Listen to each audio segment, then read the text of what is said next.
Hello, everybody. We're live. Just trying to get my camera adjusted as much as I can. I hope that will be okay. And is my, oh, I think my speaker slipped. Is my sound okay? Hi, Dar. Good to see you. Hi, Lizanne. Hi, Deb. Yeah, so we're going to be doing some Suminigashi with this kit from Boku Undo. And I am not an expert. Hi, Dee Dee. I'm not an expert. Disclaimer, disclaimer. Yes, that should be the only one, Dar. That should be the only one, Dar. I don't think there should be any more. Let me know if there is. Hi, Janet. Hi, Zen Jen. There's my disclaimer. Hi, Terry.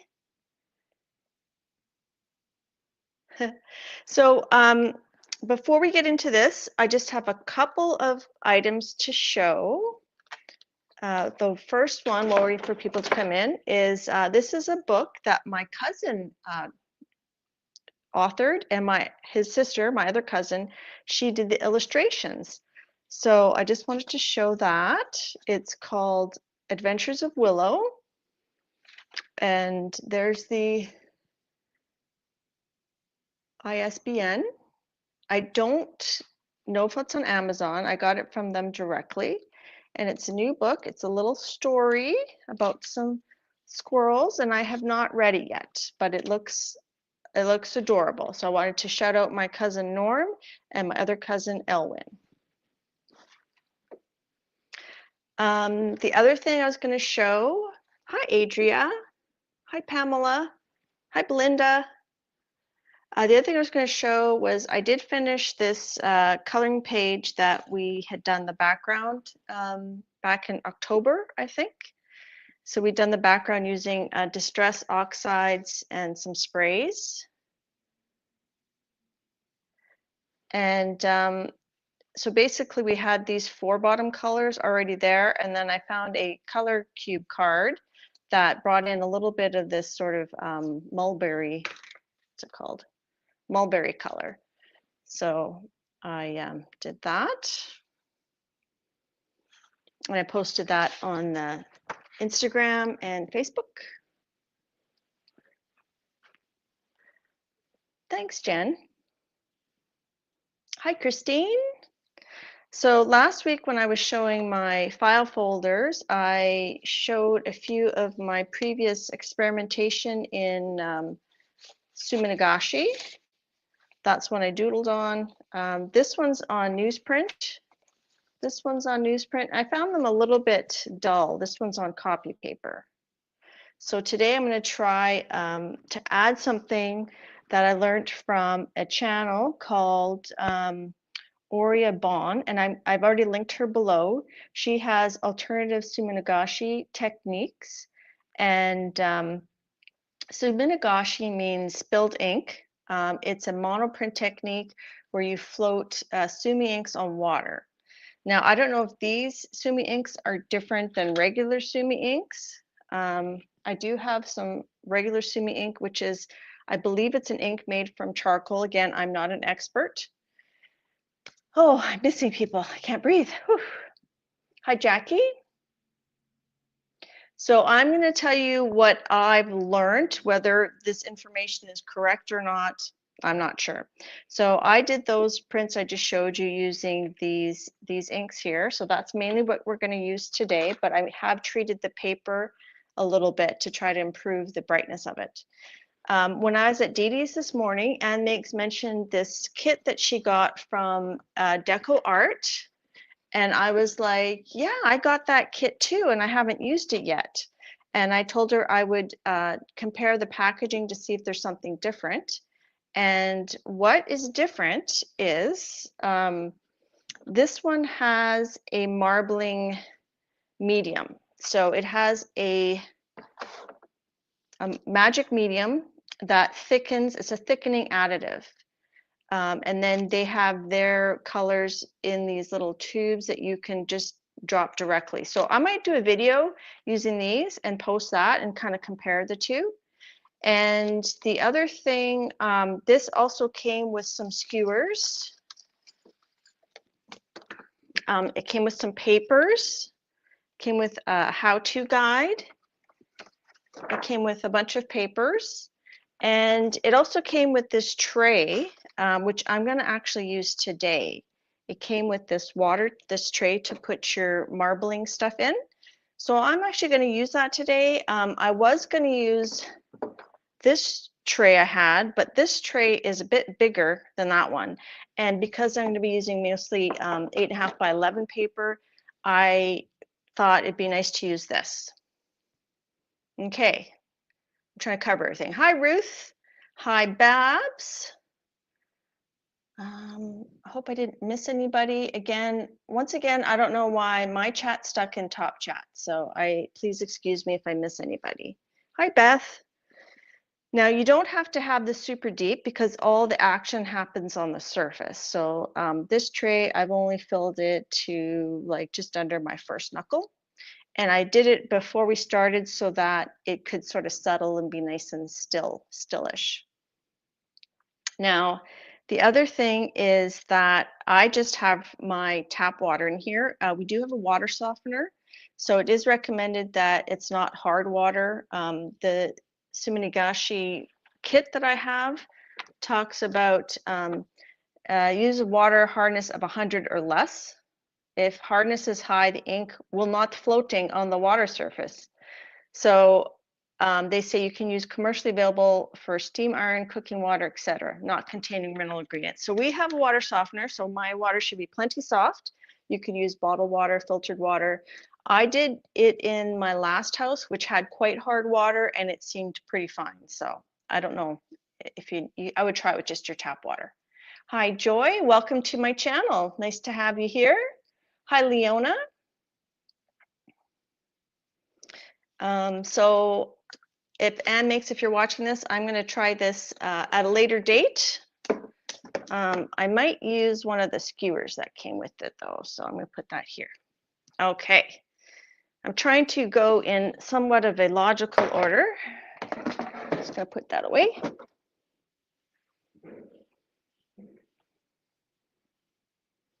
All right, so this actually is not going to be very messy, Beth.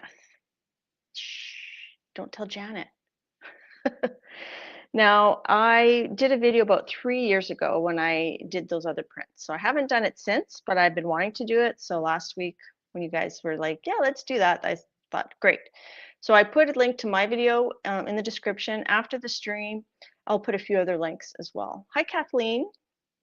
Now, Blick has a video where they actually have a very good basic tutorial on using this Boku Undo kit. And I did link this kit, Amazon, USA, Canada, below in my description. And they said that these inks are non-toxic and staining, and you can mix the colors. So that's what Blick said. The other thing is the paper.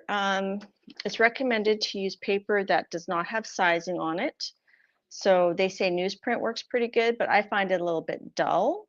But it has to be absorbent. So I tried tracing paper. The ink kind of ran. Like you want the ink to stain the paper, to absorb into the paper. And what I'm trying today is that Aurea Bond, which I linked below, she added some alum, an alum wash to her papers. So I just got this powdered alum from the grocery store, and it is potassium aluminum sulfate, and it acts as a mordant. What is a mordant? Well, I had to look it up. A mordant is a inorganic oxide that fixes dye in a material. So I think the idea is that it improves the light fastness, wash fastness when it's added to fabrics. You can do this on fabrics. We're not going to do fabrics today. And it keeps the colors clear. So I think in our case, I'm hoping it's going to help keep the colors clear.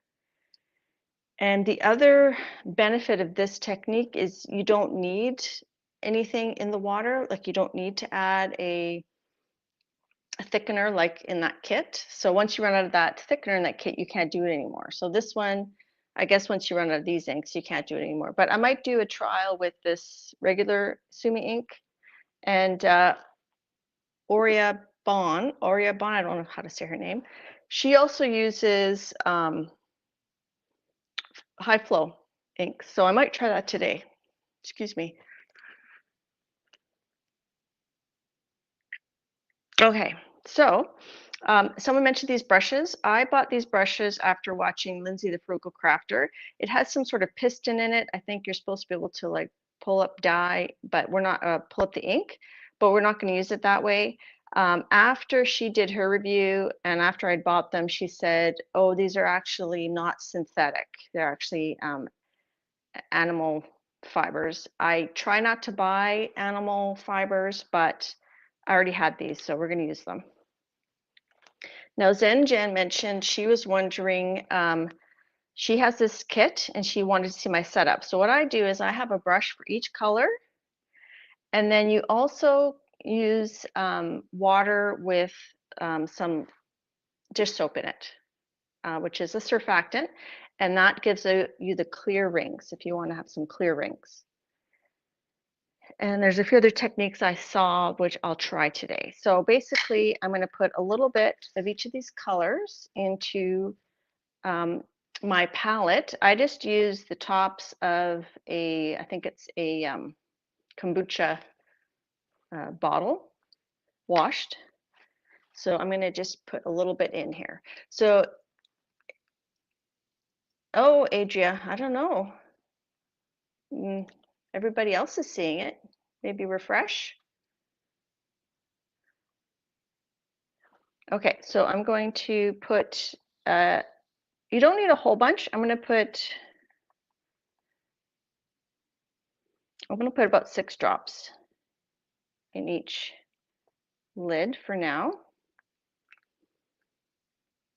Now, I did do a test of my Suminagashi prints with water, and it seemed pretty permanent. So that's why I don't want to put a whole bunch in here because I'm worried it's going to dry up. Like this is dry. This was like from 3 years ago.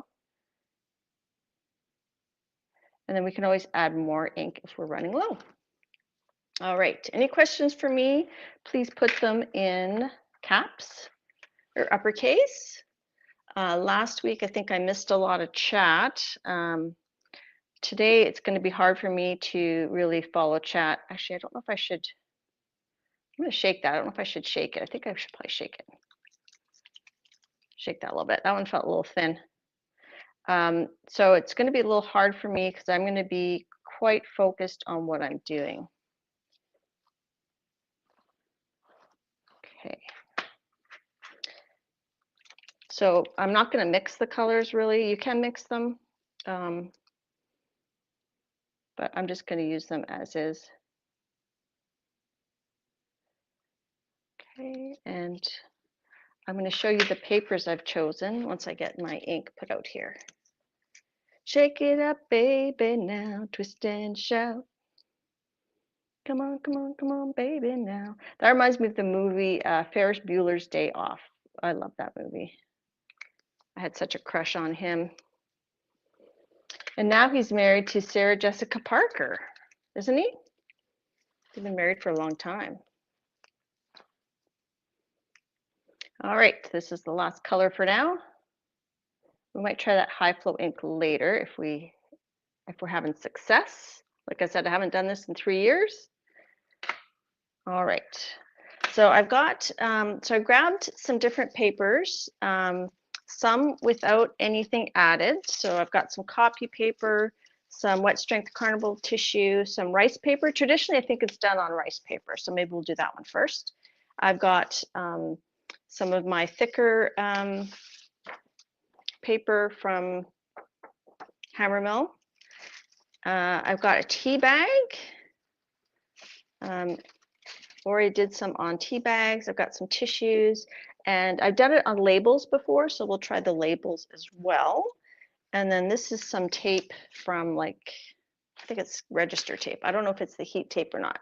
So I've got those ready, and I cut them in half because I thought what we could do is we could compare them right away to the ones that I've added the alum wash to. So I'm going to show you the photo of how I prepared these papers. So I laid out everything on my,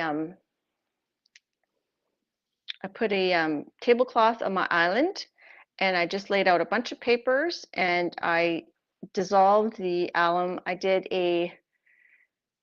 I did 30 mils, which is like 2 tablespoons, in about 1 cup of water, of warm water, and stirred it. And then I just brushed it. And Oria recommended doing 2 coats. So I did 1 coat, I let it dry. I did another coat, I let it dry. And then I stuck all my papers under some books to make them as flat as possible. Coffee filters, yes, she's done it on coffee filters. I did not get out any coffee filters. But here's some other papers that I pulled out. I pulled out some book papers, some index cards. I got one of these that you sent me, Diane. I thought that might be neat to try to marbleize that. And there's my labels. We'll do those together. And then I did just a bunch of, we're not going to get all these done today, but I did some Braille paper. This one I took copy paper and I just put the alum in a circle. So that might be interesting to do soon. So I did Braille, music paper. And the important thing is to have paper that's absorbent. So I did some, Oria also does a lot of already pre-dyed paper. So I grabbed some natural dyed papers. This is a print, like an inkjet printer of some paper. That's some copy paper. So we'll see how much we get done today. All right, so let's start. Let me just go back to here. All right.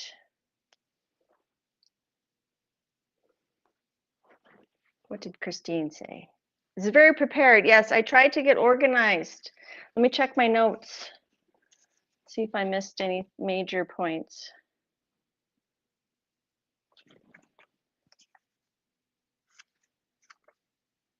So, so it's a Japanese technique of floating ink on water. Now this, another thing is when you start, to make sure there's no dust in here, you can take a piece of newsprint and you can just skim it along the surface to pick up any impurities. And also if you find like your water's getting dirty on the surface or something, you can do this.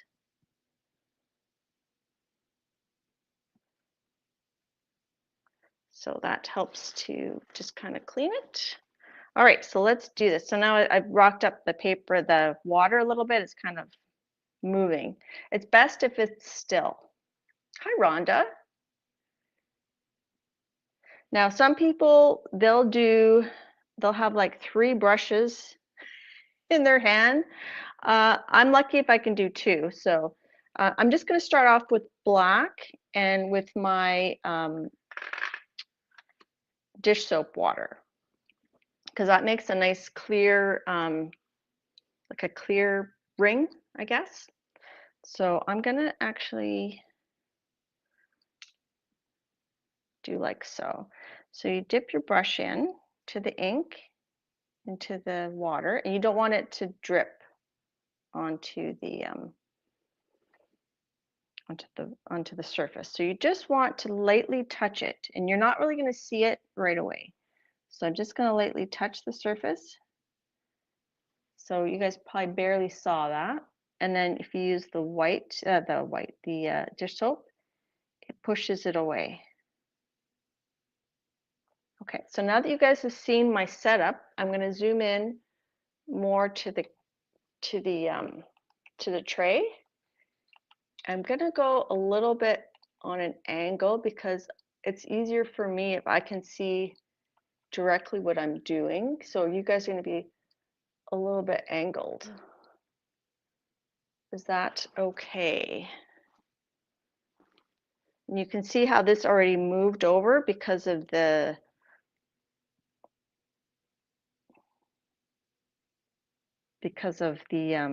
movement. So I'm going to put my elbows on the desk to stabilize myself. And I'm going to do quite a few. The longer you hold it, the more ink gets released.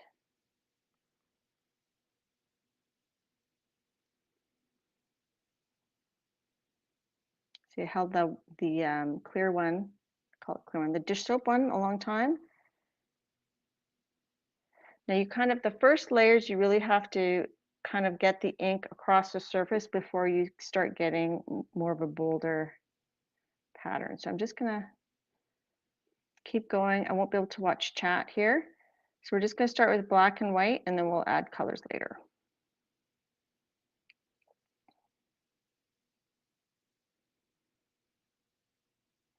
So if you can just put on some music, you could just totally zen out and just really forget the world. See, that released a lot of ink because I put some fresh black on there. So if you see the ink getting less, then you can just load it up again.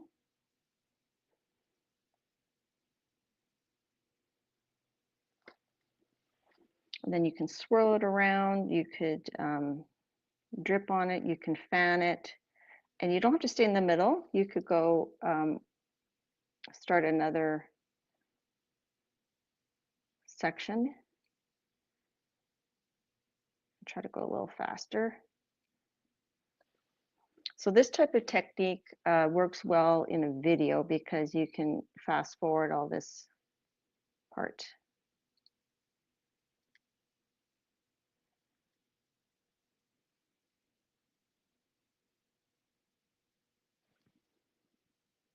Now I noticed when I did my video, when I first pulled it up, the inks looked really nice and bright.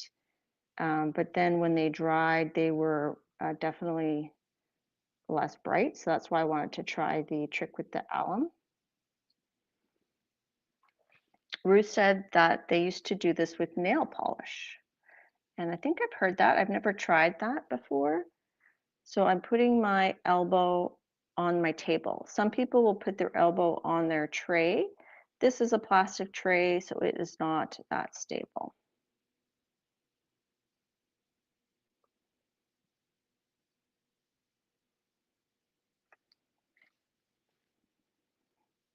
Oops, that's got like a little bit of a, okay.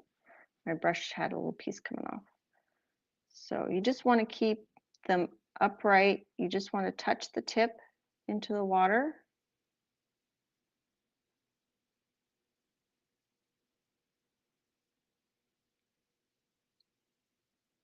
So I'm not submersing the whole paintbrush. I'm just touching the tip. All right, so that's something. I'm going to put these in order here, and then you can fan it to get some movement.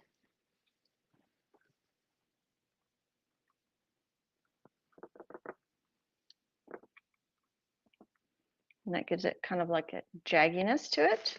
You can use your skewer and get it to swirl around.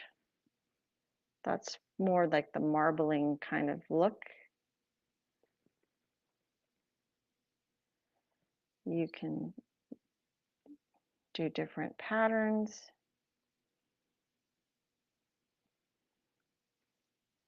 Okay, so we're just going to stop there with this one, and we're going to compare the, actually let's do the rice papers. So I've got a non-treated rice paper here, and then this is a treated rice paper. And the best way to put it down is to bow it a little bit. If your paper is wet, the ink won't actually stick to that part. So this is the non-treated paper. And then this is the alum treated paper. And that's, I'm just going to move that over a little bit. Whoops. See, I didn't, there we go. Okay, and then all you do is you lift it out now.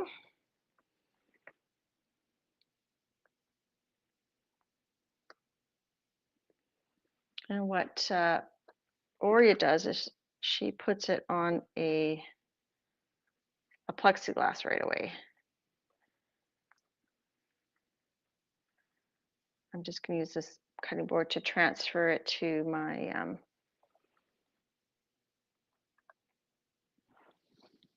my island that I have got my, okay. So there's our first print, super easy. So this is the non-treated one. This is the one that's treated with the alum. No, yeah, that's right. Because I put a little mark in the side. So we're going to see when that dries. I'm going to go move those to my drying area. And then when those dry, we'll see if there's a difference in how they look. I'm thinking we could use that. Let's do that circle one next. So that's the rice paper.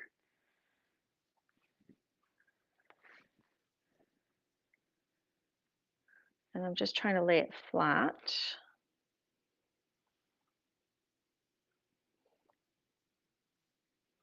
So that's the rice paper. And let's do, this time we're going to add the colors, and we're going to do, we'll do one sheet of this one here, which is the copy paper that I did a circle of the alum. And then maybe I'll dry it with a heat gun and we'll see if there's a big difference. All right, before I put my nose back in here, any birding questions? Dee Dee's doing, ooh, ah.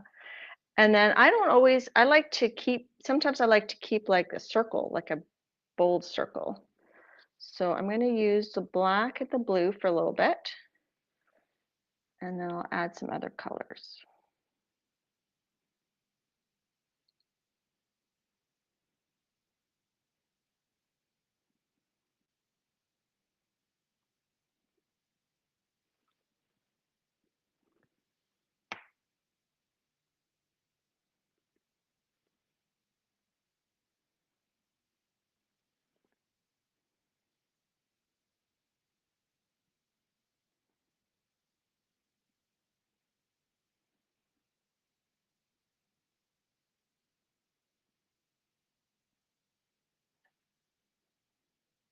Sorry, I'm quiet. This is a very, oh, I just got my finger.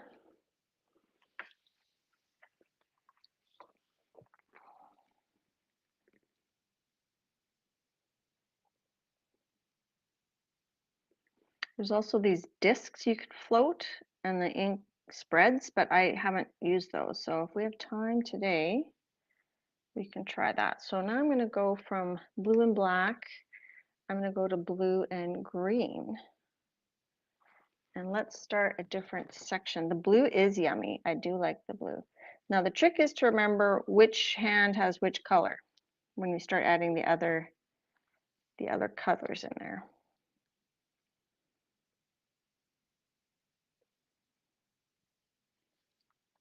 This is the blue. What I should do is I should always have it reflective of how I have them here. So I'm going to switch these so that my blue is in my left hand closer to where the ink is.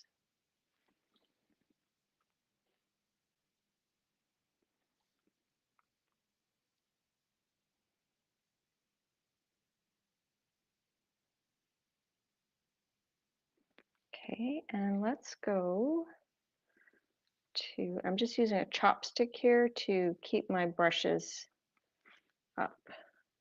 Let's go to green and yellow. We're just going to work our way down the colors for now, and then we'll go crazy the next one. And let's just start this somewhere. Let's start with the yellow.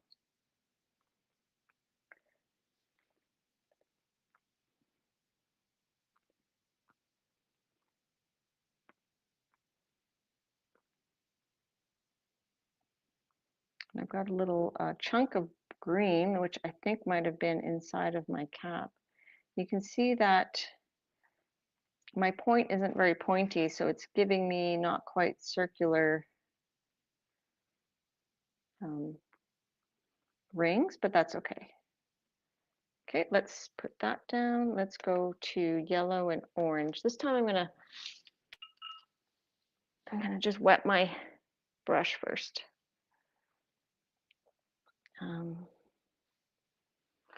So I've got yellow and orange. Let's start with orange.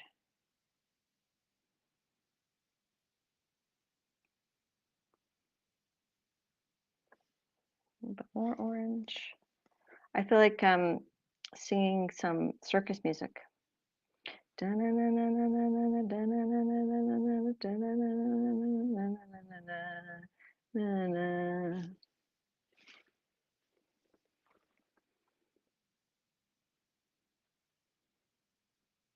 I do like that yellow. That yellow's nice. All right, let's go to orange and red. Just gonna dip my red in here.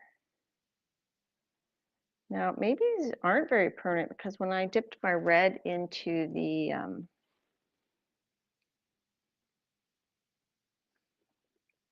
water, it seemed to reactivate from before. Let's do some. So I like doing kind of like Picasso type shapes and not necessarily marble per se. I like kind of making it more abstract. Okay, and then I'm going to go to yellow. Put yellow in here.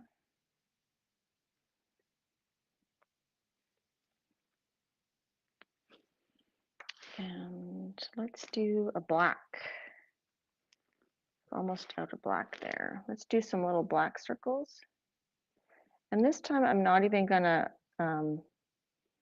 move it around.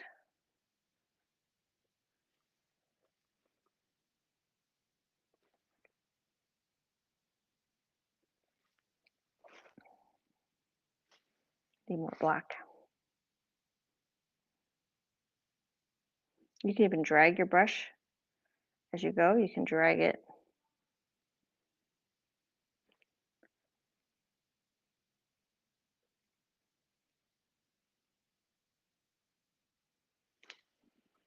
Okay, and can anyone see an avocado? That's funny. Okay, so I'm gonna just, yeah, let's just do it. So I'm gonna use this page that has a mixture.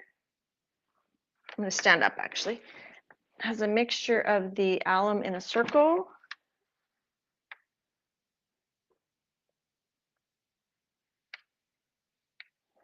And because the alum kind of buckled the page a bit, I'm hoping it's going to pick up. It almost looks like where the alum is, it's not picking it up as much. Interesting. I'll let that sit for a second.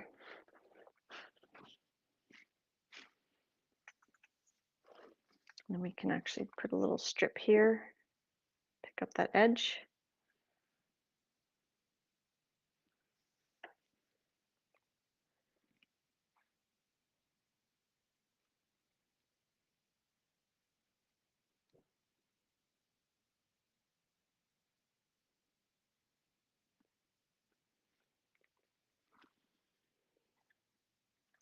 See how bright that looks?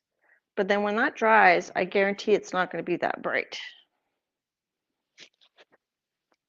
Okay, let's pick this up.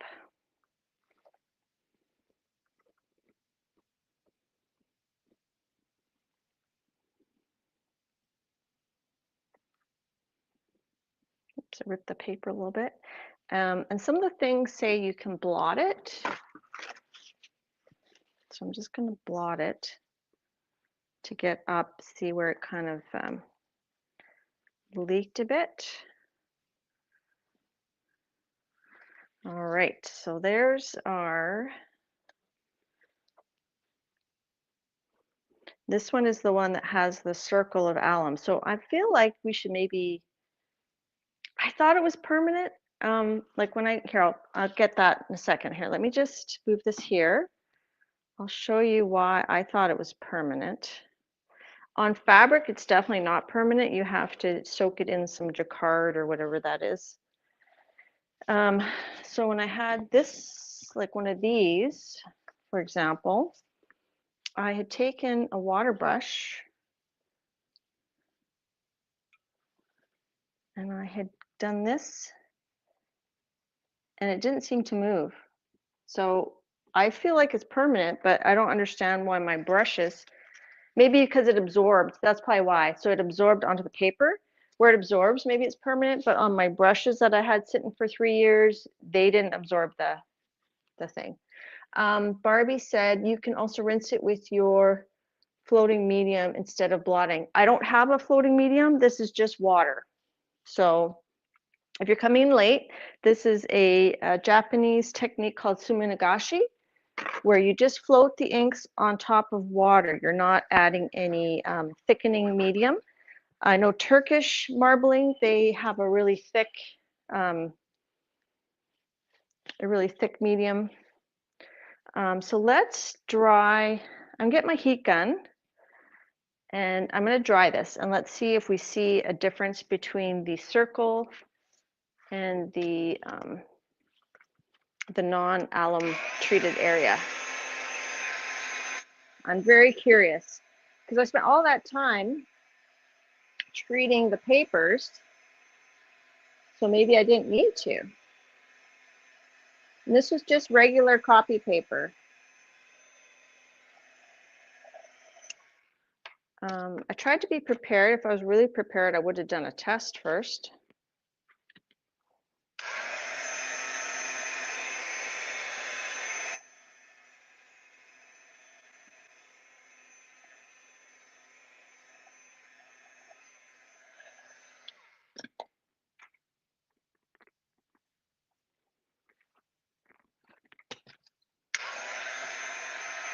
Sorry for the noise. Heat gun. Some people use seaweed gel in the water. Yeah, so that is more of a, like a Turkish marbling, I think. I'm not an expert. Where's my non-expert? Noise pollution, that's right.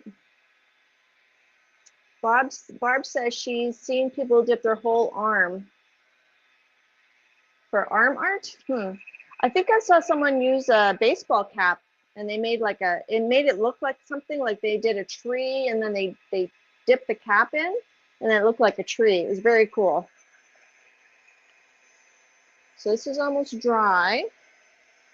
I don't know that I'm seeing a big difference between the treated and the non-treated area. So I'm just going to keep drying it.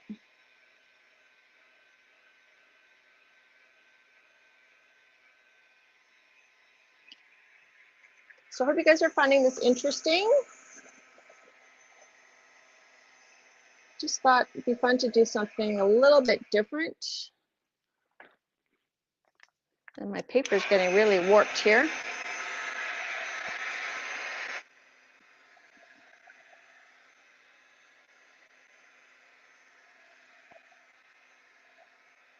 Almost there.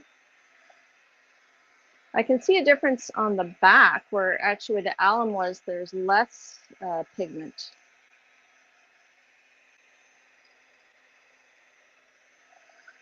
So on the front, I'm not seeing a big difference. So we'll revisit, I'll show you, then we'll revisit that. So it's not fully dry yet, but here it is. So I don't really see a significant difference between the treated area and the non-treated area. On the back, maybe I do, like where it's treated actually looks less pigmented. So I'm going to put that aside. We'll check it in a few minutes. So let's do some more patterns. Hi, Linda. Hi, Shannon. we're not doing baby oil, we're doing Suminigashi with inks. Okay, so instead of refilling with this ink, I'm going to try with some regular Sumi ink and we'll see if there's a difference. Because I don't know if this kit has something added to their Sumi inks to make them more floatable. So I'm going to use this Sumi ink into here.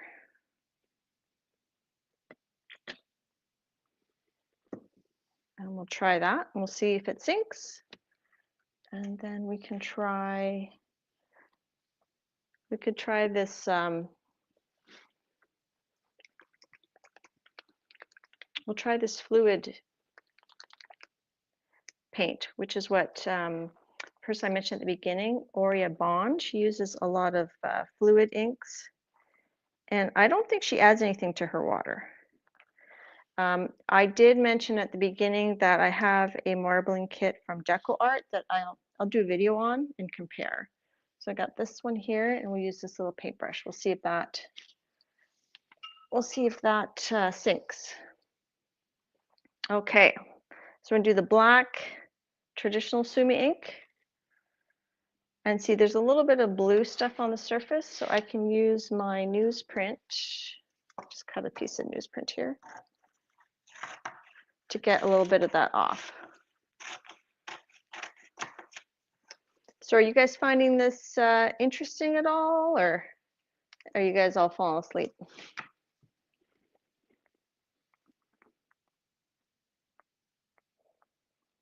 So I'm just cleaning up some of that extra ink.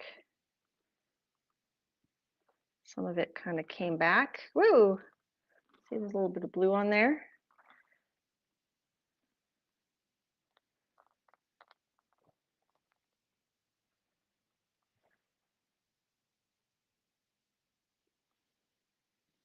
So I'm not going to worry too much about that. So we're going to use the pink. We're going to try the pink and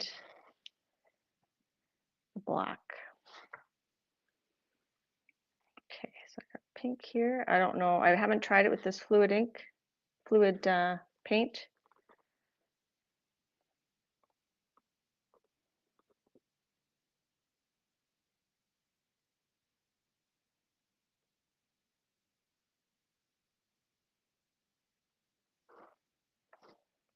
So far, it is floating.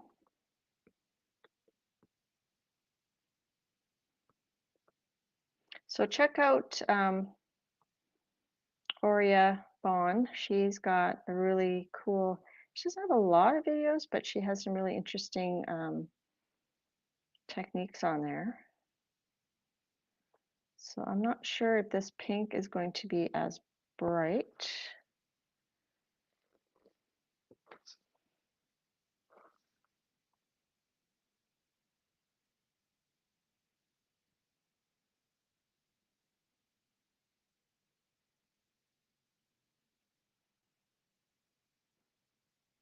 Definitely pushes away more than the black Sumi ink does. It really like shoots out when I add the pink. Disperses, I guess is the right word.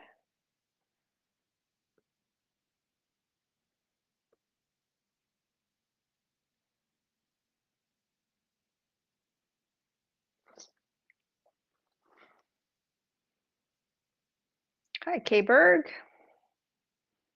Good to see you. Welcome anyone else coming in. Like I said, you don't have to always go in the middle, but for this one, we're just gonna power through it. And the lines get closer and closer together the more ink you add.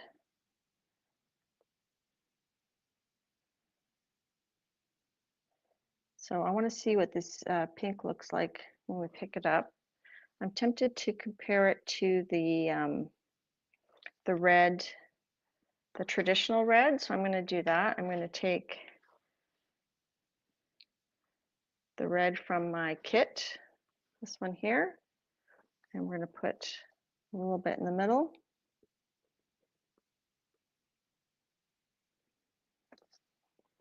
And we'll see if that's different. Oh, I think I used the orange. Did I use the orange? I might have accidentally used the orange brush. Okay, let's pick her up. So let's do, now I want to make this a fair comparison. So let's use the,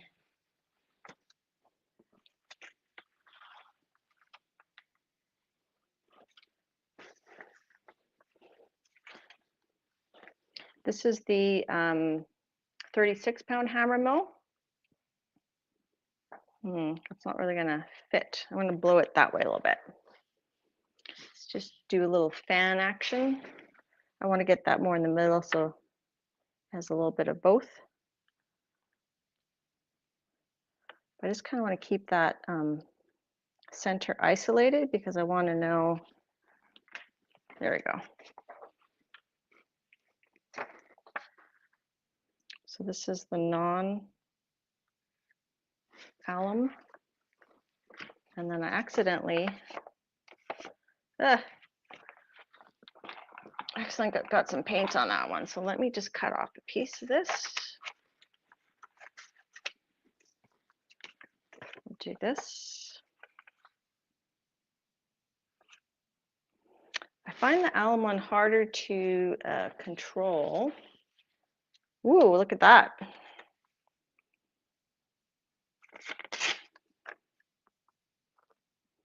I just rejected it.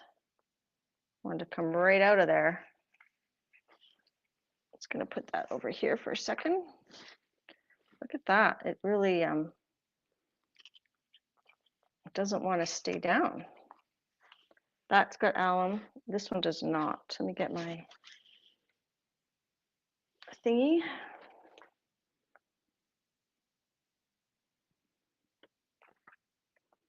Okay, so that's the one with no alum.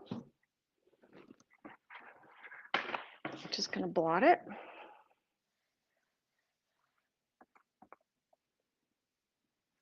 Okay, so that's the hammer mill paper with no alum.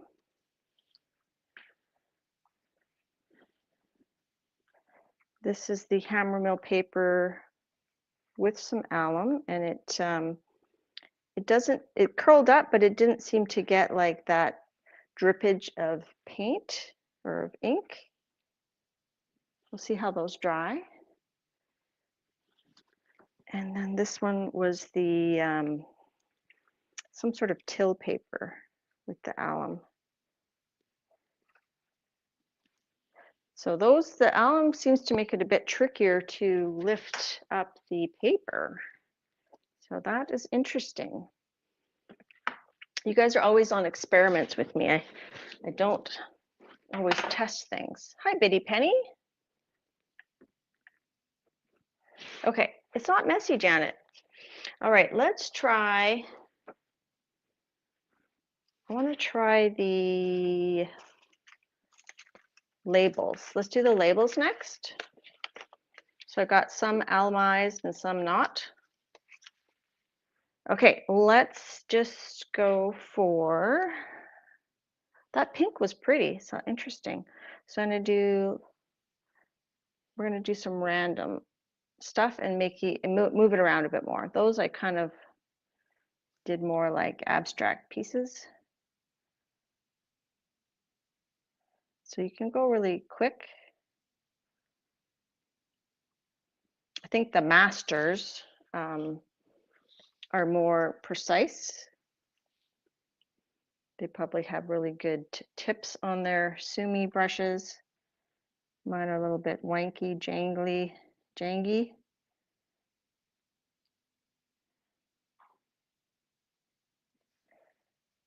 One of the videos I watched, they used isopropyl alcohol to make the ink disperse. I thought that was kind of cool. Could try that. I do like the contrast with the black. That seems to be my preferred.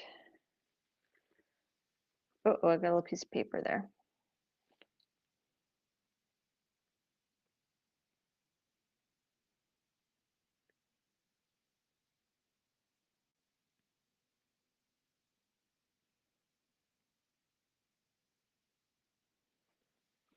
When do you add the soap? It makes an empty area. Yes.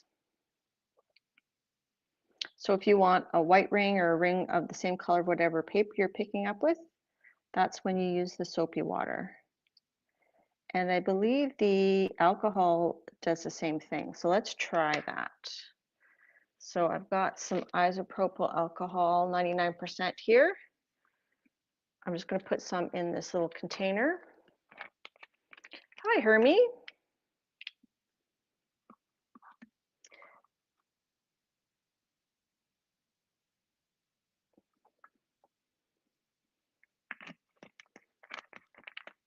Yeah, Janet, you're just using water. How messy can it get? All right, so I got a little brush ready. So I got this brush ready. Oh, no, that's my soap brush, isn't it? I need a different brush for the alcohol. I'm just going to use this brush here. It just has a bit of a point. Let's see what happens.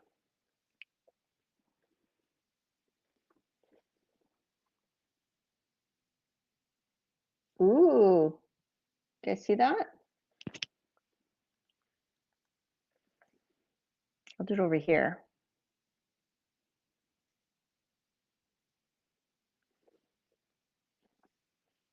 It's like dendritic.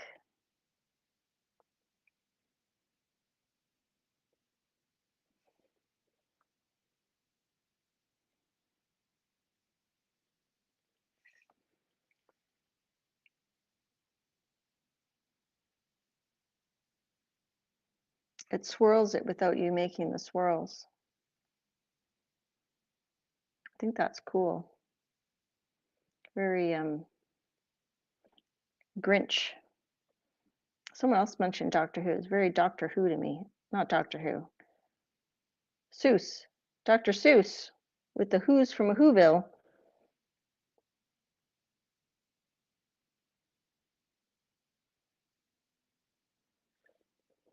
That's neat. Look at the swirls it does. That's so cool. So I could just play with this for hours. Okay, so let's do one more here. Ooh, that was a lot. The more alcohol you have, the stronger it goes, but then look, it just kind of comes back in, I think, because the alcohol evaporates. All right, so we're going to use the labels. These are the non-aluminized. I'll try to put right at the edge here. Okay. And then these ones are a little wrinkly. The blob is alive. Exactly. It's alive. Okay, let's see if how that does.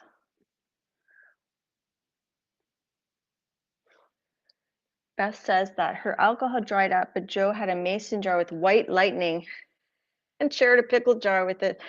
Is that moonshine? Is white lightning moonshine?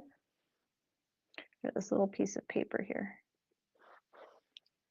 Extract that. All right.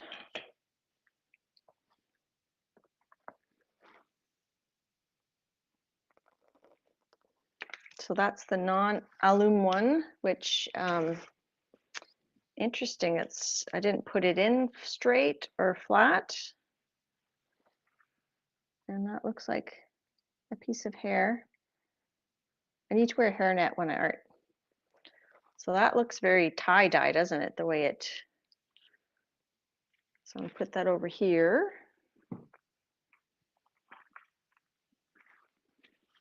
And then let's pull up the alum one.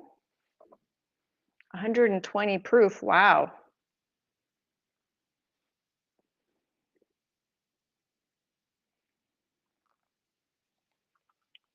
Wow, that looks pretty, I like that.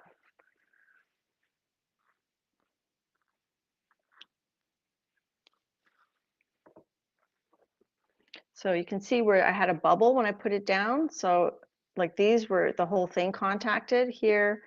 Because of the labels, it made it a little bit hard to get it full contact but I like it. All right. You thought that one looked brighter? Yeah, it'll be interesting to see when they dry. So let's do a bit more. This is getting a bit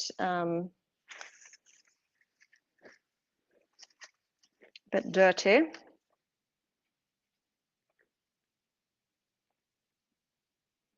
So I'm just using a bit of newsprint to Zamboni the surface.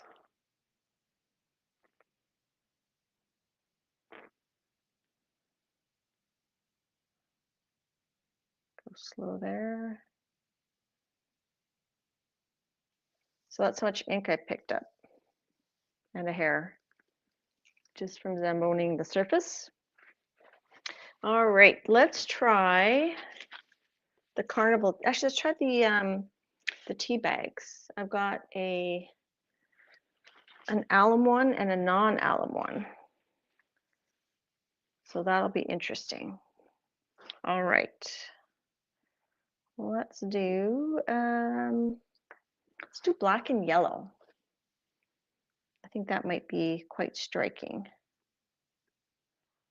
Black, yellow, and pink.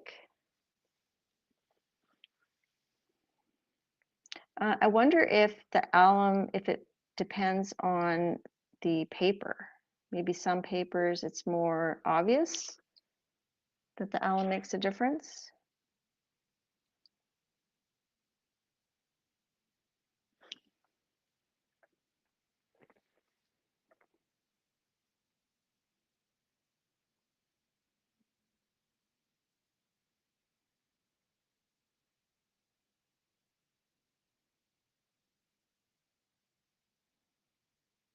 But this black Sumi ink from just the Amazon seems to be working fine.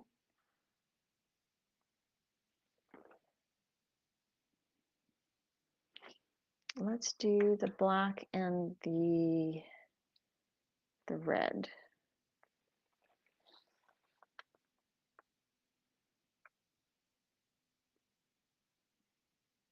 I think I need more red. So I'm using this red here. Hi, Joanne. What did Diane say that you're, Diane? Thinking of many ways you can spill things. No, no, no spilling. And even this, I'm being super quiet and Lucy's still not staying with me. It's very frustrating. I wish she would stay up here, but she's her own dog.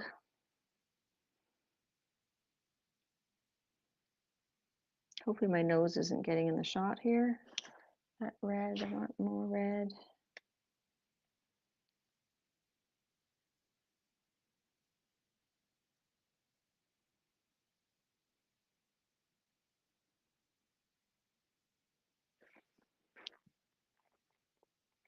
So some people have like 3 or 4 brushes in their hands.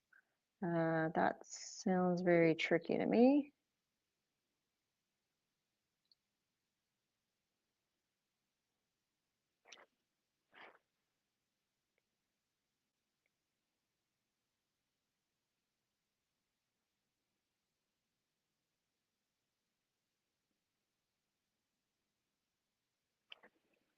Okay, let's do some swirling. Now, one person I saw said you can get really fine swirls using a hair. Hi, Lydia.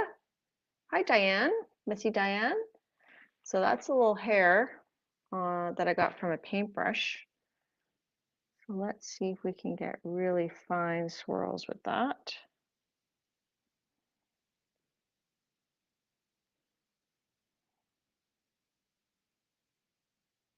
Looks like little hearts.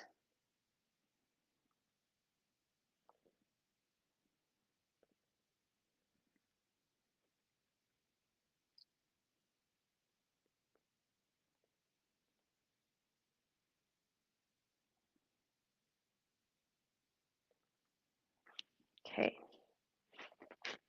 Now in Procreate, there's a, I'm going to cut this paper. I think it's a bit too big.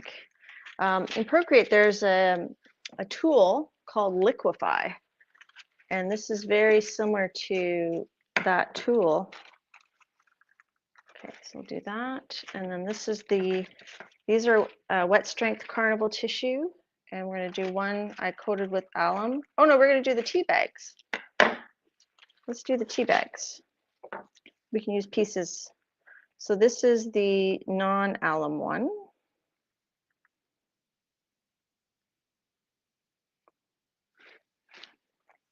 And this is the alum one.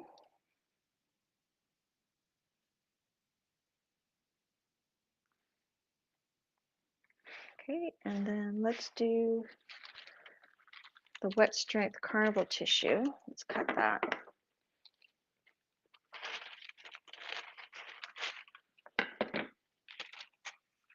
And I'm putting it, the wet strength has a shiny side and a non-shiny side. So I'm putting it shiny side down.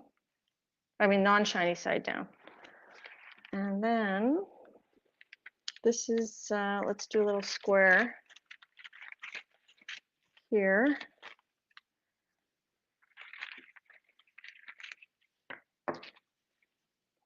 Let's make it more of a little heart shape again. There we go.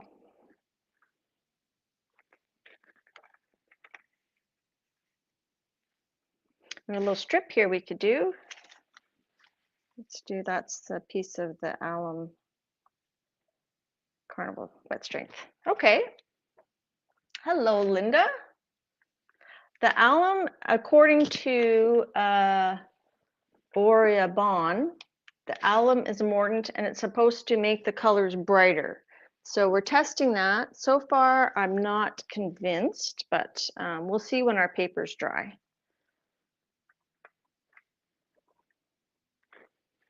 Okay, so this is the regular wet strength carnival tissue.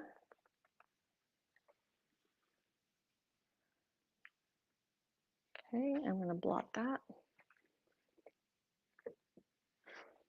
And then this is the alum carnival tissue.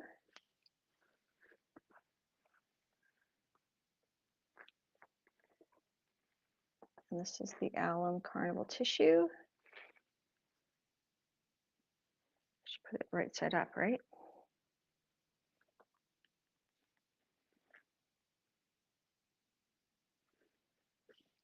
Okay, I'm gonna go put those to dry and then we'll pick up our tea bags.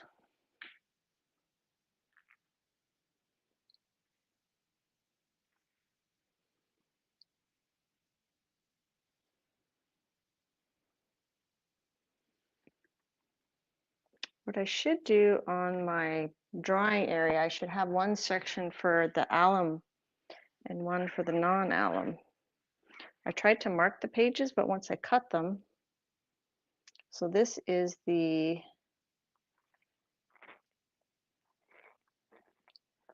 one with alum. And this is the one without. So I don't know. I'm not sure.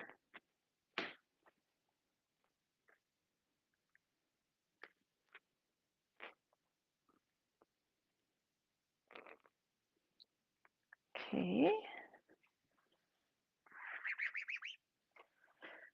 And let's drag our, oh, I gotta plug in my iPad.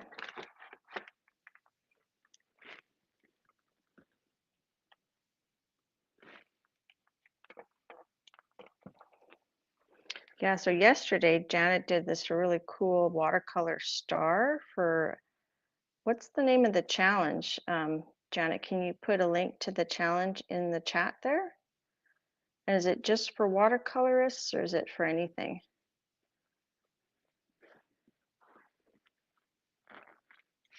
I want to do some cool papers. I want to do this one and some book paper. Let's do those. That should fit. And then we'll have room for something smaller, maybe an index card. Let's do that. I'm going to just do a little bit more of a mop up. I feel like the black from the big container, this one here, I feel like it's leaving maybe a little bit more residue. I painted the paper with a mixture of alum and water, and then I let it dry, and I did that twice. We'll see at the end if we think it's worth the trouble. There we go, it's a bit cleaner. I picked up all that black ink. Her name is Absolute Beginner. Alum helps with color fastness, saturation, and fabric. Haven't noticed a difference on the paper. Yeah, I haven't either, so I don't know. We'll see. Okay, let's do, excuse me, let's do some blue and orange. I need a bit more blue here. Hi, Cindy.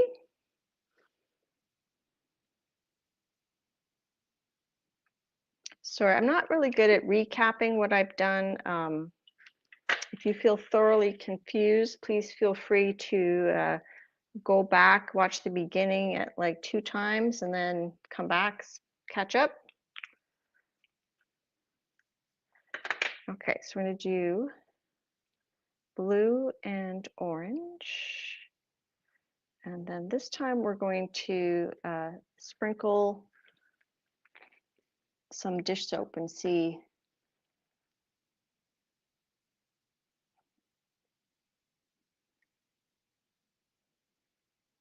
Maybe we'll add all the colors. We won't just do blue and orange. We'll start with blue and orange. I'll try not to use black this time, just to see if we get a more subtle look.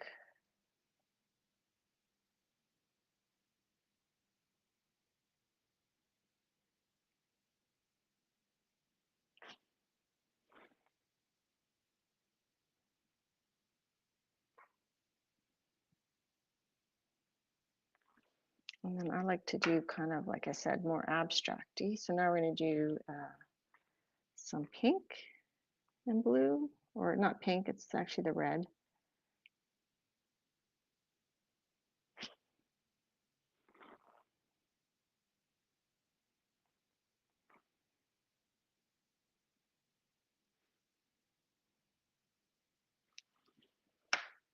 Okay, and let's do some yellow. Hi, Carol McDonald, how are you?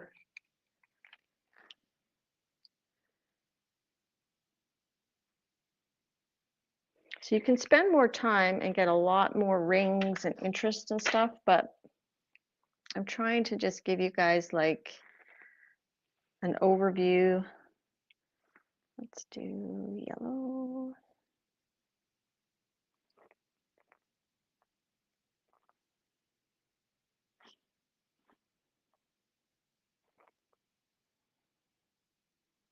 This blue is not very pointy.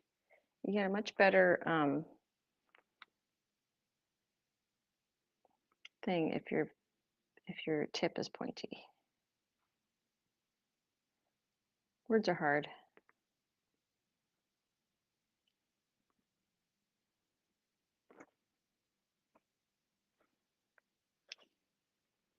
What else? What else? Let's do blue. And remember, I've got my elbows on the table to help stabilize myself. Let's do blue here.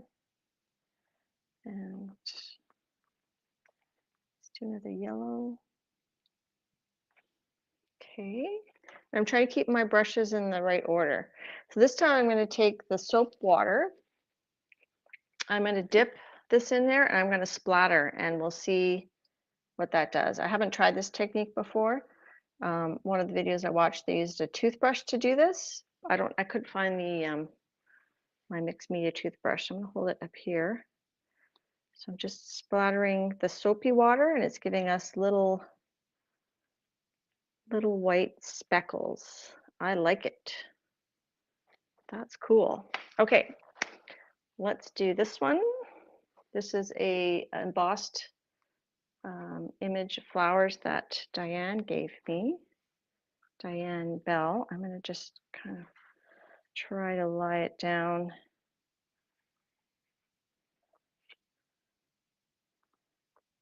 It's funny, the alum really tends to make it want to curl.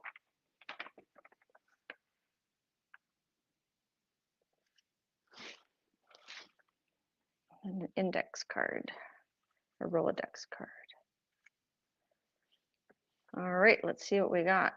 So one thing I'm noticing with the alum is that it seems to really resist the water and it curls itself, which makes it a little bit tricky. But at the same time, I don't seem to need to blot it as much. It doesn't, like the ink doesn't seem to run like it did on the other ones.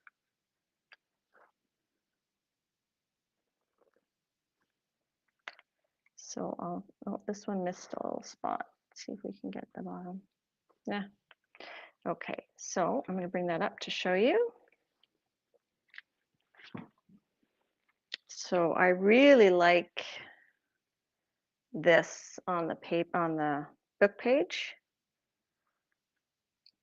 We'll see how it dries. This is the cardstock that had embossed image on it. And then after this is dry, I would definitely go over with some ink to kind of bring that out. And then this is an index card. So that's going to go in my Rolodex or Rolodex card. So that's cool. Cool.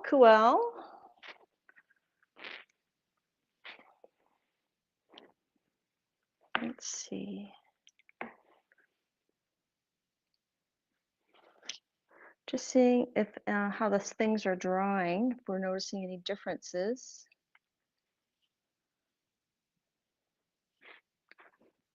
I think it depends on the paper. Okay, let's do, I think on the Braille paper would be cool. Let's try it on this Braille paper and see what happens. And I'm just going to leave a bit of blue in there. Let's just leave that. Or sand the emboss to bring it back to white. That's a good idea too. I like that. All right, let's do all the colors and then we'll do some more swirling. I haven't really done a lot of swirling. This blue paintbrush keeps unpointing. So traditionally, I think this was done using rice papers, which are very absorbent.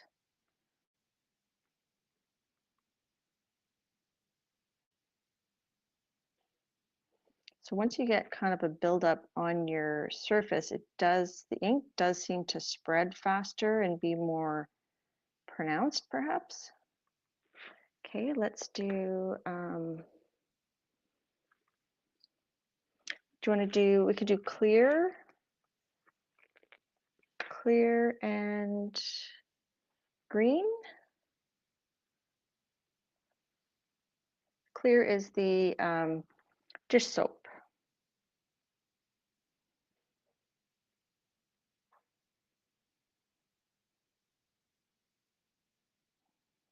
I don't know. I like it with the black, although that last one we didn't have any black, did it? So if it stays that bright, I might like it. Hi, Sherry. Good to see you.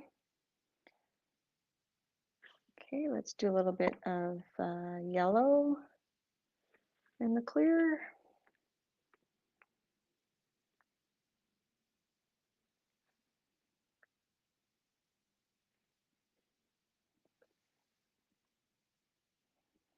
And I don't really have a plan ahead. I just kind of just wing it. Let's do the orange.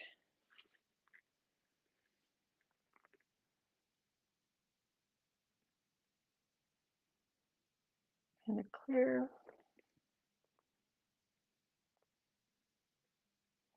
So we haven't really done a lot of the mixing with the skewers, have we? So we can do that. Let's do the red.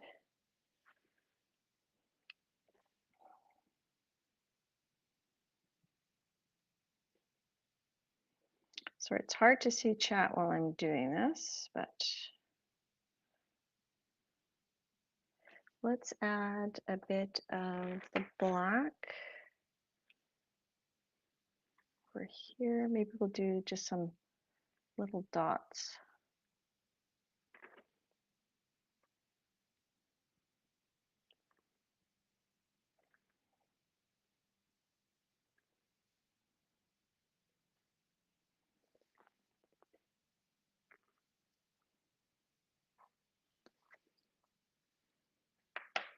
And how about some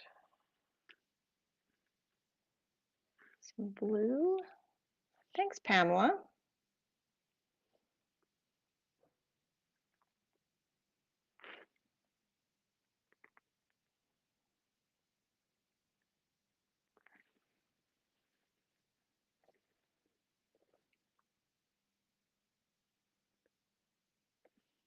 I feel like we need more yellow.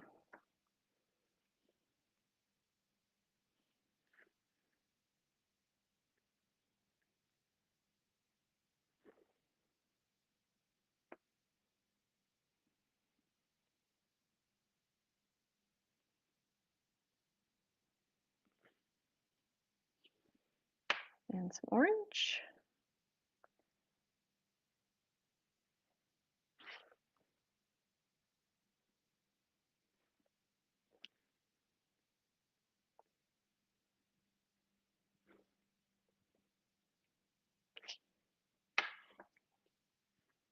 Some black. So me, personally, I would be tempted just to pick this up as is. But I said we're gonna marbleize it. Hi, Zandra. Interesting how the colors don't bleed into each other. That's right, they don't. They stay separate. Oh, we'll try the discs after. We'll try this. We haven't tried that yet. Okay, let's get a skewer. And let's do some swirling.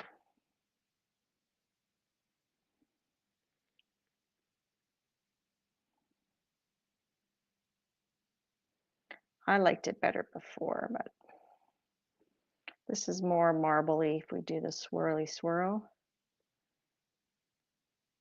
And then you can also add more, like you don't have to, I could add more here if I wanted to, but that's kind of cool.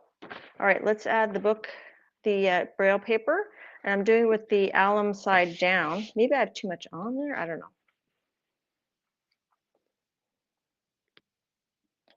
So I'm trying to do more in the middle and then outwards so I don't get a big bubble. And just lightly touching the top so that it goes all the way to the edge. Okay, let's grab, where's my thingy, majiggy? There it is.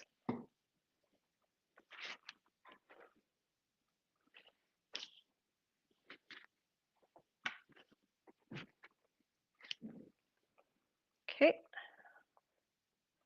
I think I'll just put this beside here.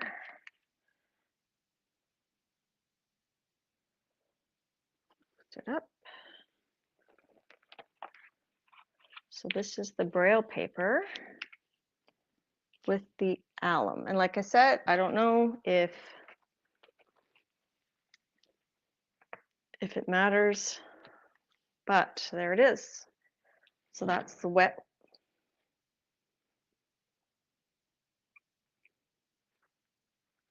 And this is braille side up, I think, or is it? Interesting.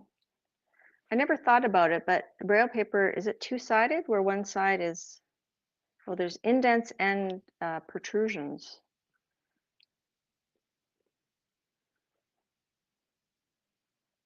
So that's cool.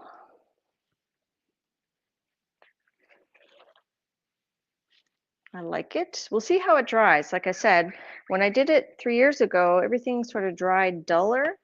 So if it doesn't, I don't know if is it because of the alum, or is it just the different papers I'm using? Just picking up a little bit of that ink.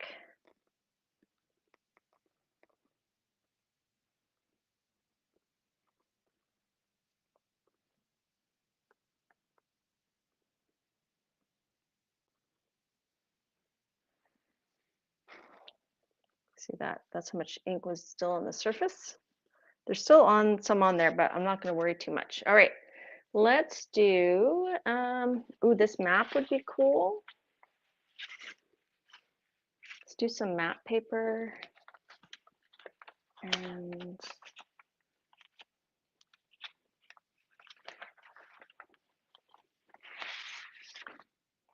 don't know. Let's do a couple maps. And what else do I have here?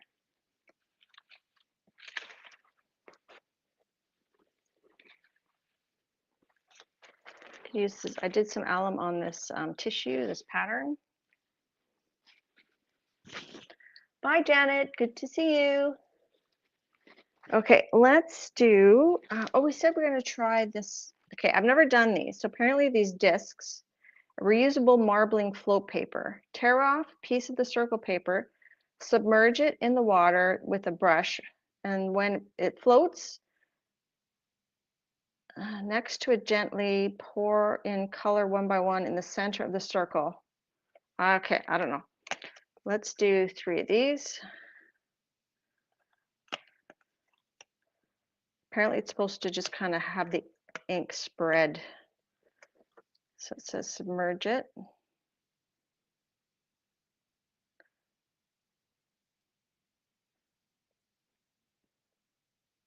Okay. Let's see what happens. Let's put green on.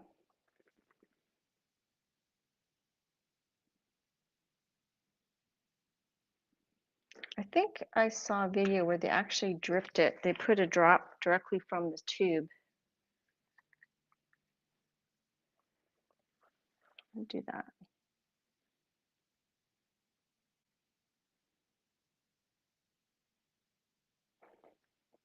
Wow.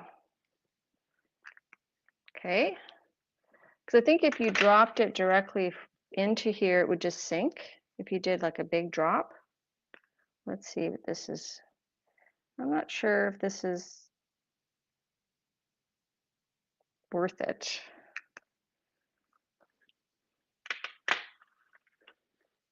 I don't know. I think kids would like this. Let's try the green here.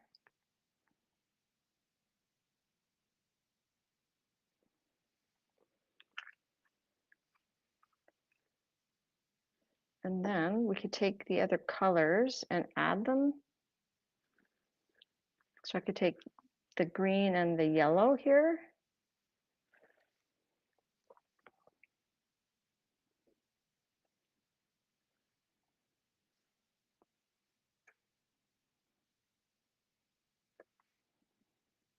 Just as an idea.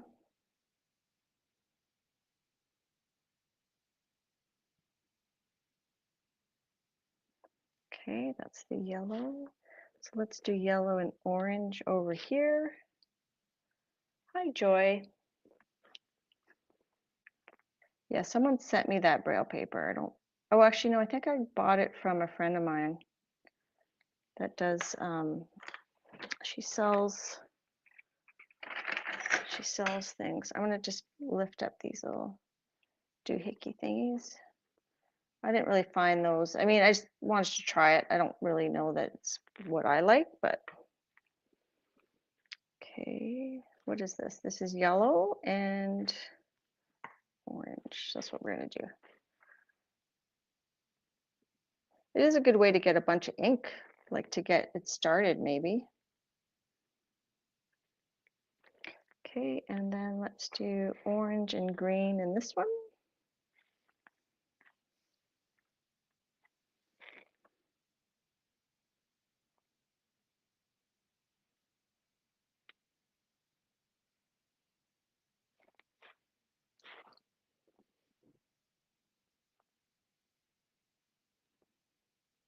Need a bit more orange on this. It's running low.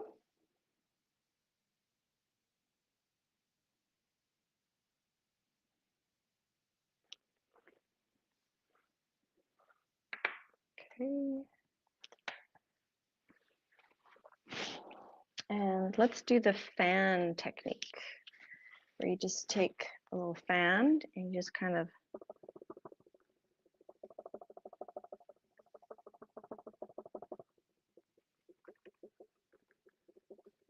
gives it kind of wonky shapes. I think we need more here.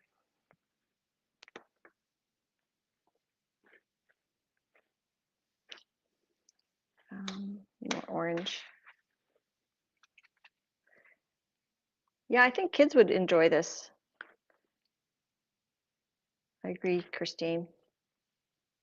Do I have any metallic inks to try? You know, I've tried a gold ink before, but it sunk. I can try it for you. I think it's too heavy. It might work better on the technique where you have something that makes the water thicker. I'm not sure that it would work. I'm quite sure it won't work actually with just water.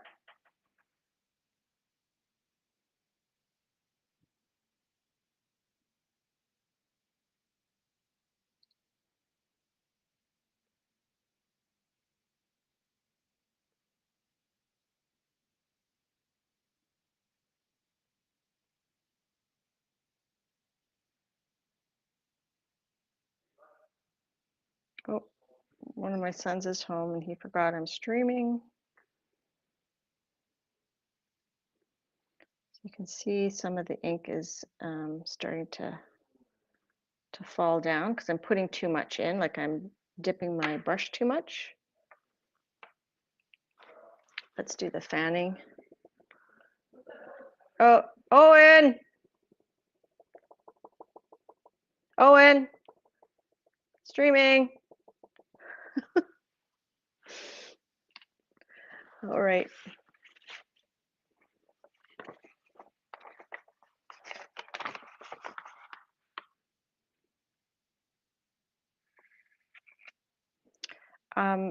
Brenda's asked if I've tried it on mixed media or watercolor paper.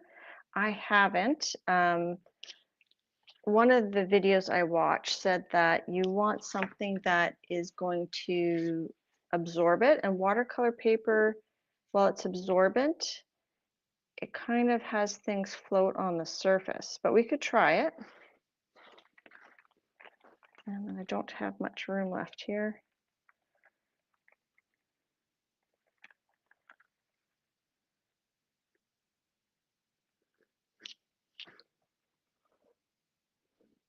Really, Jen? Interesting. Okay, here's our map. That's pretty. I do notice that I don't seem to have to blot the paper as much. I'm just going to do that when I have the alum on it.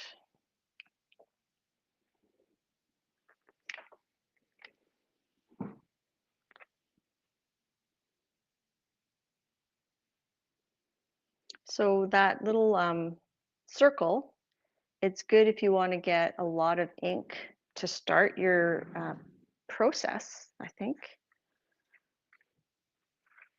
How are we doing for time? Let's see if any of these papers are dry. Oh, it's already 2 o'clock.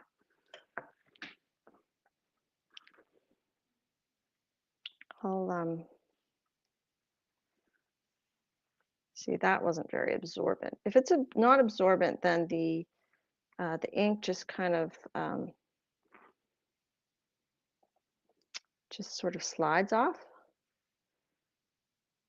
But let's do a watercolor paper test, and we'll do a metallic ink test. Oh, this Just fold it, I can't really get it. And then I'll show you some of the dried papers. Okay, so I've got a gold ink here. Like I said, I think it's too heavy. Let's do this FW ink because people are more familiar with it. You might go a little long today. If you have to skedaddle, I totally understand. Colleen likes them better on the printed pattern paper. Yeah, it's cool. Oh gosh, this ink is really thick. Hi, Star.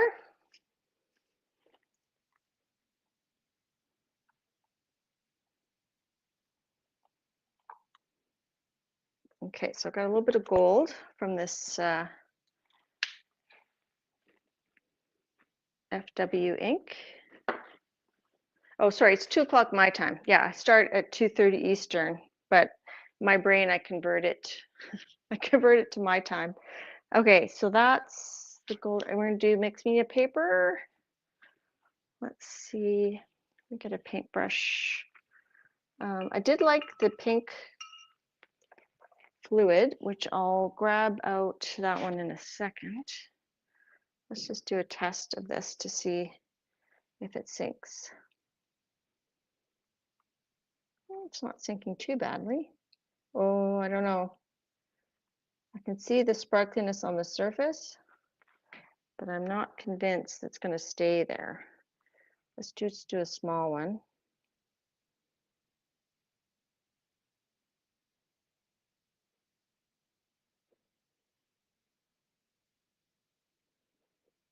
Maybe if you go quickly.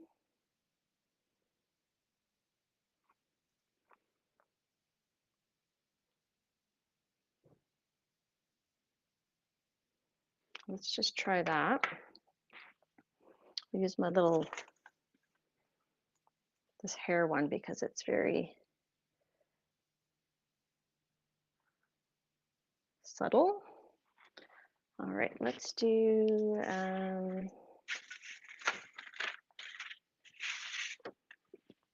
this is a book page. Let's see if that goes gold. Hi, Becky. Sorry, you're right, I did not see you. Thank you for putting it in, oh, I guess your name's in uppercase.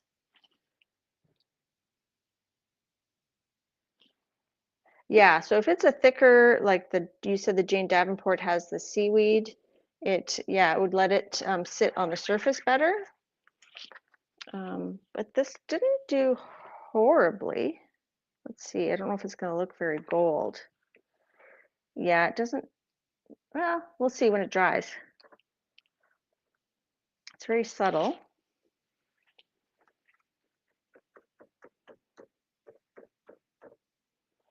I'm not sure it's going to absorb into the paper. So let me put that aside. It's a cool idea. That has the gold.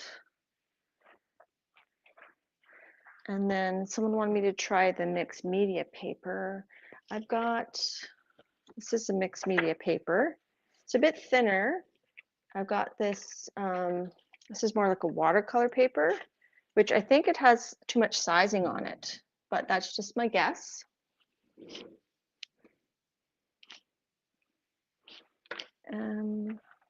So let's put a bit more of the, excuse this black. I did like the effect of splattering on the soapy water. That was pretty cool.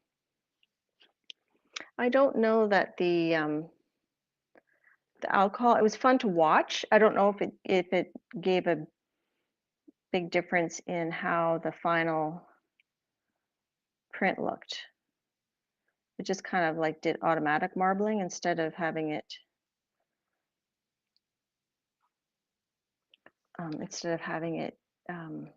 you having to marbleize it. Is that a word?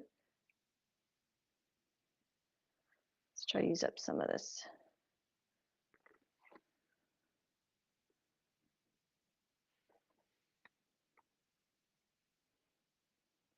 So you could definitely spend hours doing this. I'm going to get also a book page, the same book page that we, oh, I'll have the same one. Let me just get a book page that doesn't have the alum on it, and we'll see if it looks any different. Just do a little bit of orange.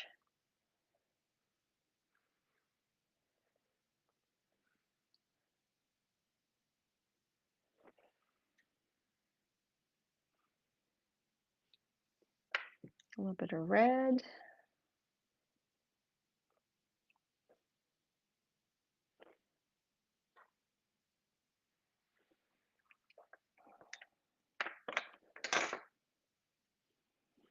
Use all the colors. I like that yellow. I find that yellow is really cool.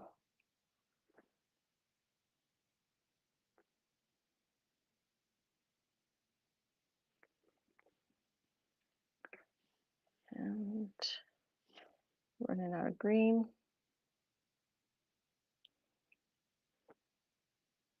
Ooh, cool. It's fracturing. I don't know if that's because of the gold that was in there. Look at that. See that? It's making like little fractures, little dendrites. Okay, and let's splatter. Let's do that splatter thing. Hi, Goldie.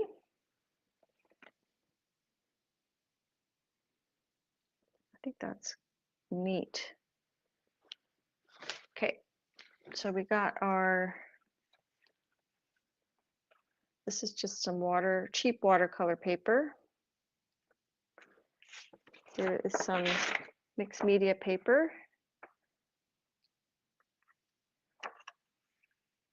And then let me get another book page that doesn't have the alum on it, just to see. Go to my, thanks to everybody who watched my room tour.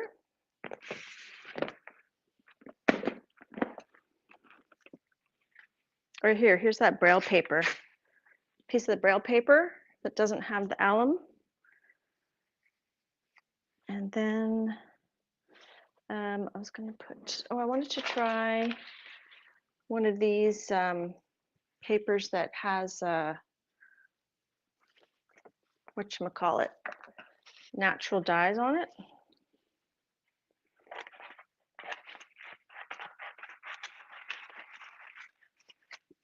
So this does have some alum on it.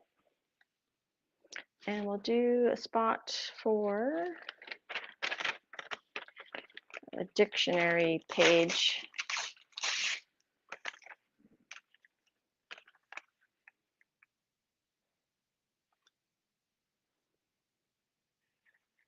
Okay, so this is the Braille paper that didn't have the alum, and it curled up too, so maybe it's not the alum making things curl.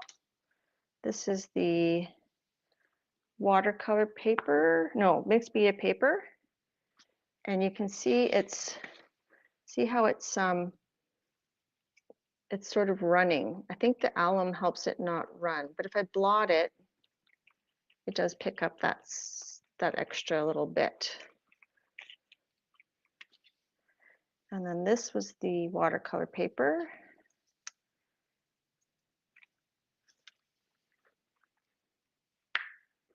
So works okay. I think it works fine. This is the book page without the alum. And it didn't really run too badly. Looks pretty good. And then this is our natural dyed paper from I don't know where. So it was already a bit of a darker color.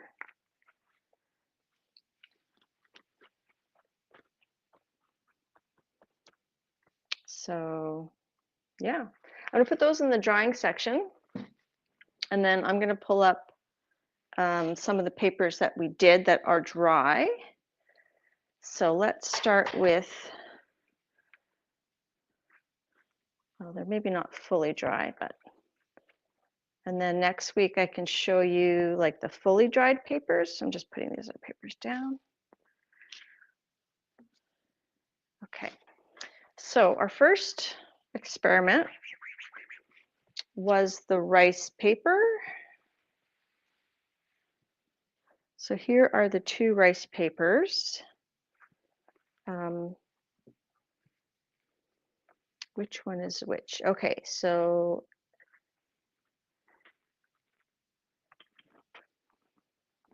this one, just gonna lift you up a little bit here.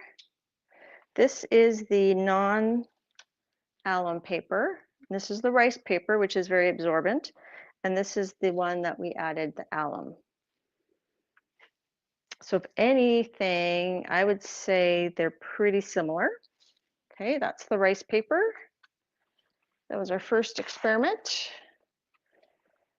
Next, we did that one with the circle in the middle. And I don't see any difference at all. So this had a circle of alum. And then, yeah, so the copy paper, it didn't really seem to make a difference whether there was alum or not. They looked equally bright. Okay, those, let me dry a few things here. This is that newsprint that we used to pick up a little bit. It's a little bit wet, but it's pretty good. It's actually pretty vibrant on there. You guys can see that. So the newsprint did work well. Let me dry just a couple of things here.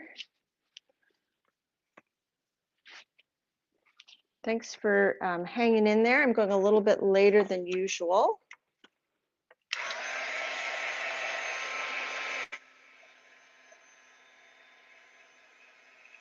But I think we got lots of fun experiments done.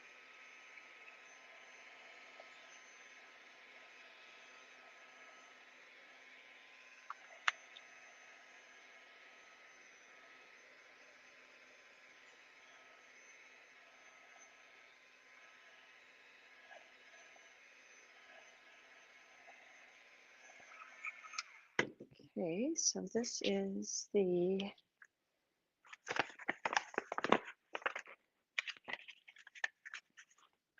can't tell. Okay, so this was the non-prepped, so I didn't put the alum on it. I think it was the good copy paper. And this one's had the alum, and it was the one that really curled up. This one didn't curl up as much. So let's see. I think that is a little bit brighter. Remember we had that pink, so we use this ink here.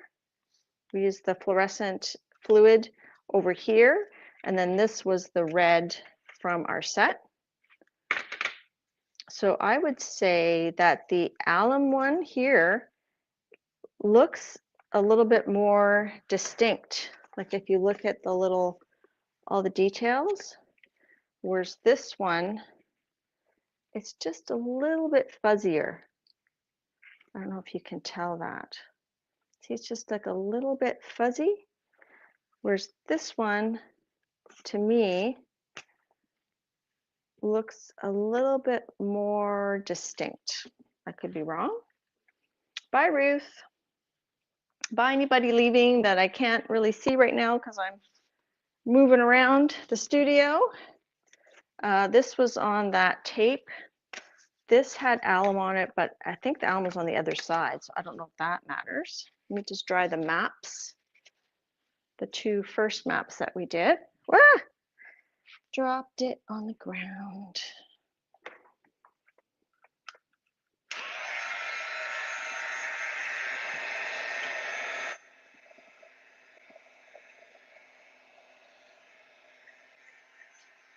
Let's see if I can read chat while I'm blowing here.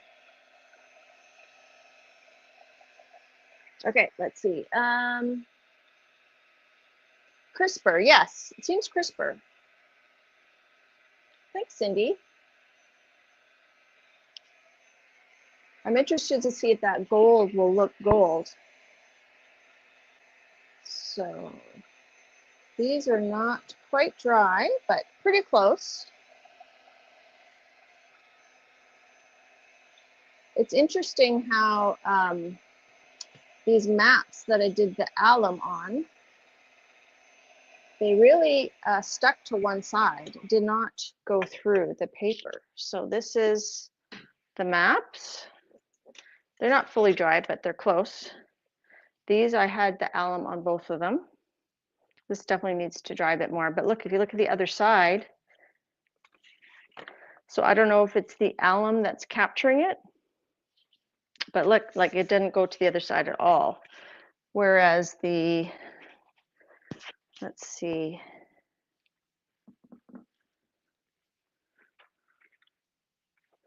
no, I guess they generally don't go to the other side. All right, so that is the almost dried maps. I think this one will be a bit brighter once it's more dry. Like I said, I'll show these again next week. Let's see what else. The labels are, I don't want to heat gun them because the plastic under them. This one, there's a definite difference. This is the non-alum one, and this is the one with the alum. So this one, when we first brought them out, they looked pretty similar, I think. I don't remember. But this definitely looks crisper. Right? I think it probably matches up this way. See how that green is a lot more of a pastel? And here it's a rich, deep green. Yeah, it does seem to depend on the paper. Maybe it depends if there's cotton in the paper.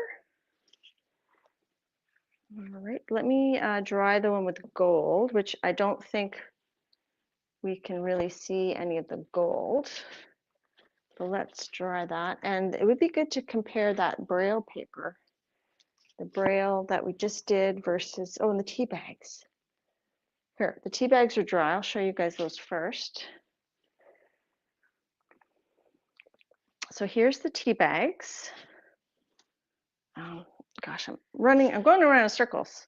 So this one here, this one is the one that was, this one actually had the alum on it, and this one did not, which is the right side.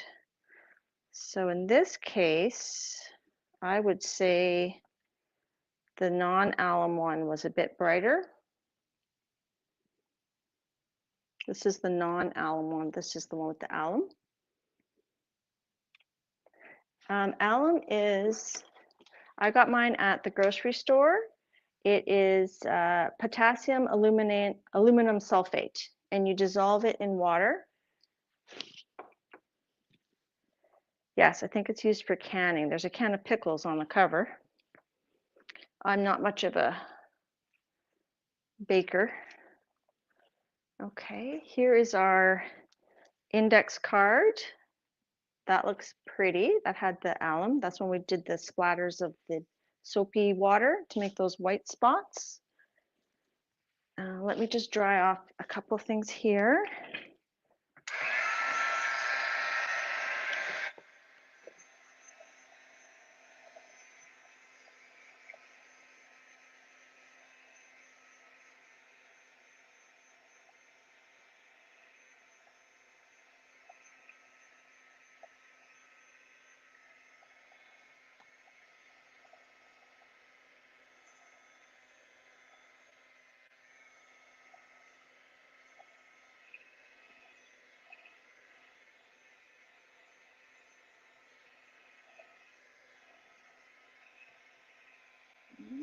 So the gold doesn't look like it did a lot in this case.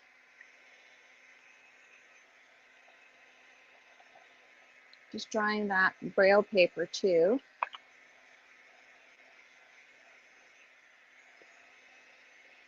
And then let me grab the braille paper that we did that didn't have any alum on it, just to compare them. Where is it? Here it is. That might be an interesting one to compare. Now they weren't done in the same pot, but in this case, the one, wow, for the Braille paper, the paper without the alum looks much brighter. Look at these two. So this is the Braille paper we did without the alum. And this is the one we did with the alum. I mean, we did do a lot more marbling, but I do feel like the blue's bluer. Yeah, so I think that one's a huge difference. Like even here when we compare this section here, that's maybe a bit more bold. Yeah, isn't that interesting? So I guess if you do a specific paper, you maybe make a note about what works better. This book paper here, this one had the alum on it and it's nice and bright. Like if we compare it to the Braille paper, so this one had the alum, but it's brighter than this one, which had the alum. It's more similar to this one that didn't have the alum. So I don't think there's any hard and fast rules. This is the one that had the gold. There is a very, very subtle shimmer. Very subtle. This page did not have alum on it. It's very, very subtle.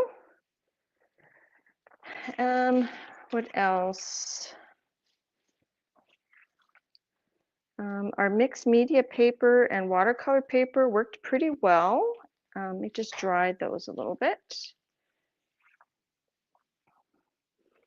And then if you have, as I'm drawing this, if you have any questions or suggestions of things to try, I don't think I showed all the papers, but I will show them next week.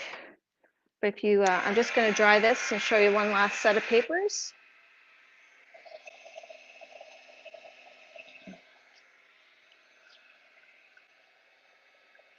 So Beth bought her alum at Walmart for $2.19.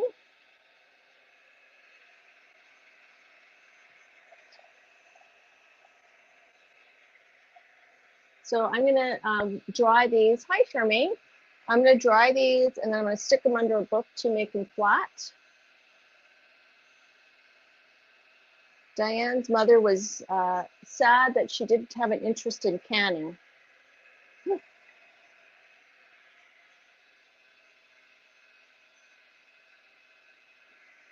So I think what I do in the future is I would, if I wanted to do a session of Suminagashi, I think I would do it without the alum first with different papers, and then put aside the papers that I think could be a bit brighter and then try them, and then prep some pages for that and then try them. You can see here some of the ink is falling down. Hi, Deb. Yeah, it's supposed to clarify it, but it doesn't always. It seems to depend on the paper. So whether it's depending on the cotton content of the paper, I'm not sure. All right, here's a few extra pages to show you. So this was the watercolor paper. It's still quite wet. Oh, I thought I dropped in the water. This was the pre-dyed with the natural dyeing process, and that had alum on it. This was the mixed media paper.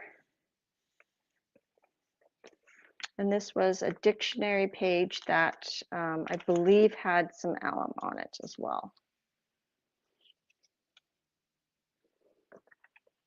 So I think for our thumbnail, I don't know which paper to use.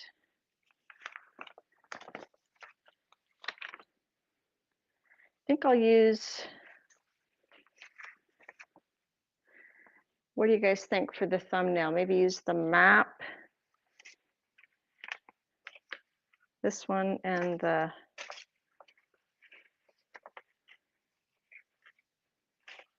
Would that be a good thumbnail? Something like these papers together?